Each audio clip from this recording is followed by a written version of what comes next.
আমন্ত্রণ সংবাদ এক নজরে, সঙ্গে আছি মোহাম্মদ ওয়ালিউল্লাহ। জুলাই আগস্টের গণহত্যা ও মানবতা বিরোধী অপরাধে জড়িত থাকার অভিযোগে গ্রেফতার 9 মন্ত্রীসহ 13 জনের বিরুদ্ধে আন্তর্জাতিক অপরাধ ট্রাইব্যুনালের শুনানি শুরু হয়েছে।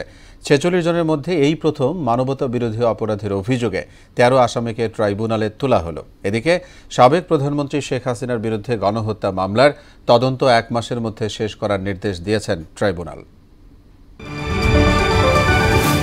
অন্তর্বর্তী সরকারের মেয়াদ অবশ্যই 4 বছরের কম হবে, তবে এটি আরও কম হতে পারে, যদিও তা নির্ভর করছে জনগণ ও রাজনৈতিক দলগুলোর ইচ্ছার উপর।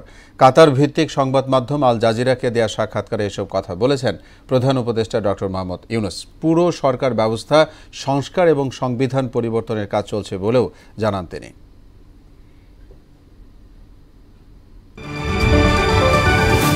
নারায়ণগঞ্জের সোনারগাঁয়ের ঝাউচর এলাকায় মেঘনা গ্রুপের টিস্যু পেপার গুদামে ভয়াবহ আগুন লেগেছে। ভোর 5টার দিকে আগুন লাগে।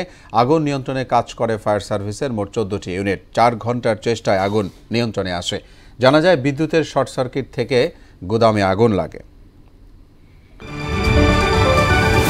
উত্তর ও মধ্য গাজা উপত্যকায় ইসরায়েলি বিমান হামলায় কমপক্ষে 96 ফিলিস্তিনি নিহত হয়েছেন। আহতদের সংখ্যা অন্তত 60। সরকারি মিডিয়া অফিস জানিয়েছে, রোববার ইসরায়েলি যুদ্ধবিমান উত্তরাঞ্চলীয় শহর বেইত লাহিয়া এবং মধ্য গাজার নুসেইরাত ও বুরেজের শরণার্থী শিবিরে বেশ কয়েকটি আবাসিক ভবন ও বাড়ি লক্ষ্য করে হামলা চালালে হতাহতের এই ঘটনা ঘটে।